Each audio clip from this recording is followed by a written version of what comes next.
Was the agreement for Ken Paxton to avoid a trial about saving face or saving money? Yes. Yes to both? Yes, absolutely. Look, there's no really positive outcome that comes out of a criminal trial. Even if you're acquitted, no one ever slaps you on the back and says, you know, I knew you were innocent all along. This is an outrage. It's a zero-sum game, Len, where you have everything to lose. And when I was offered pretrial diversion, or we negotiated for a pretrial diversion, I've never turned down one of those in my life, and I wasn't going to do it now. And it's true, it saved him money. Paying his team would have been far more expensive than the, quote, restitution numbers, but it was both. Yeah. I'm curious. What did Ken Paxton say about having to take a legal ethics course? Look, he was, as I've said before, this case was pending longer than the Beatles were together. It was pending longer than my first 3 marriages put together. It lasted a long time, and he was fine with doing whatever he needed to do to get it behind him. It must be a tough pill to swallow for the chief law enforcement officer in the state of Texas to have to take a legal ethics course. You know, it's certainly not something he's going to put on his resume. I hope that's not in his obituary. But again, he was focused on resolving the case, and if that's one of the things it takes to resolve it and get it behind him, he's fine with it.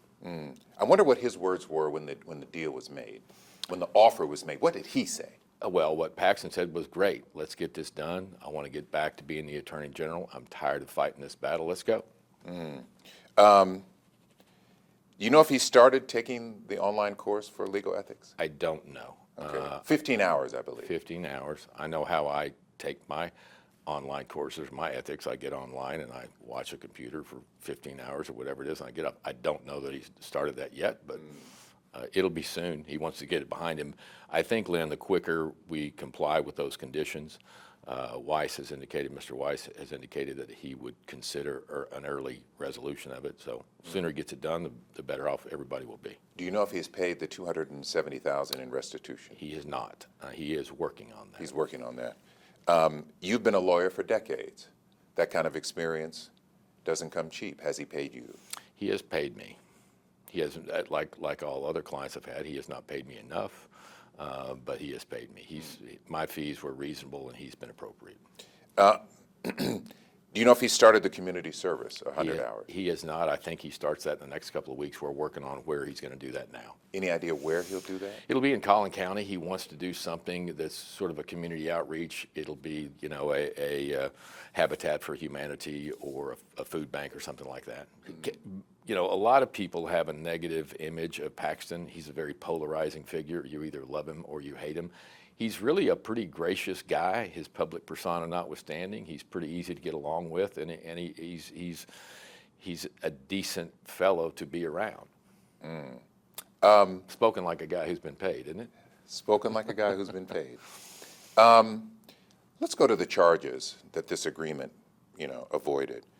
Paxton was charged with failing to disclose he paid to promote a stock, and for failing to register with State Securities Board. He denies the allegations. Did he explain what did happen? Was there a misunderstanding? Well, in terms of the failure to register case, that is a situation where the State Securities Board of Texas requires people who are selling securities to be licensed by the state of Texas.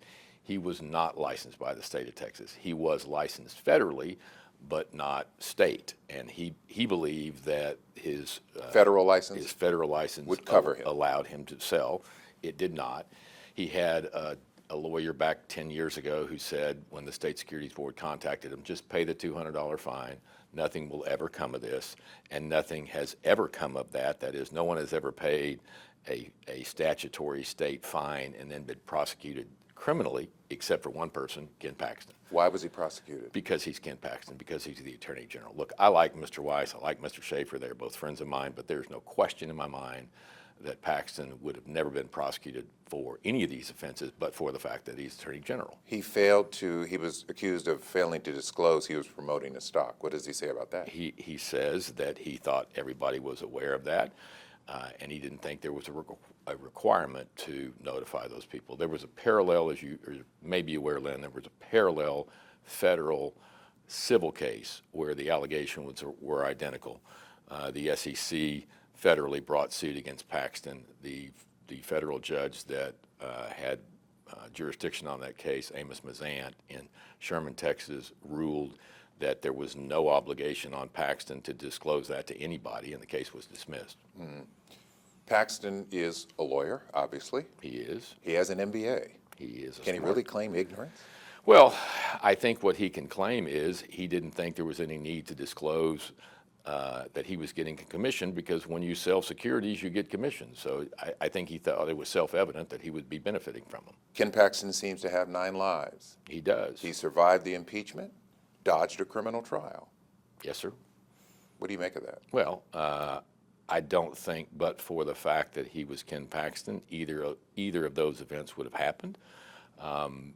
Look, to back up, when we rolled into Austin for the impeachment trial, I really believed that he was going to be impeached, that the facts were against us, because I had been reading the press clippings. We didn't really have all the discovery yet.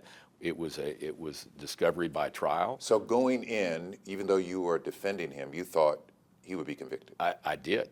In the impeachment? I did. When I rolled into the same hotel and saw Rusty Hardin and Dick DeGuerin, 2 of my heroes and friends, they were basically high-fiving each other when I rolled up, like, we got this. This game is over.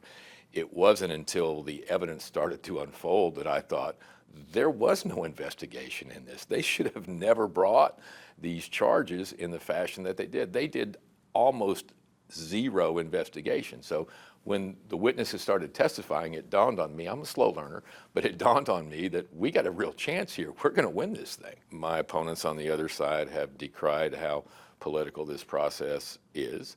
Well, of course it's political. It's an impeachment. There's nothing more political than an impeachment process. That's like going to a men's club and being shocked that there's frontal nudity. That's what happens at those places. That's what happens in an impeachment trial. But you must admit, Dan, it works in your favor to have a jury.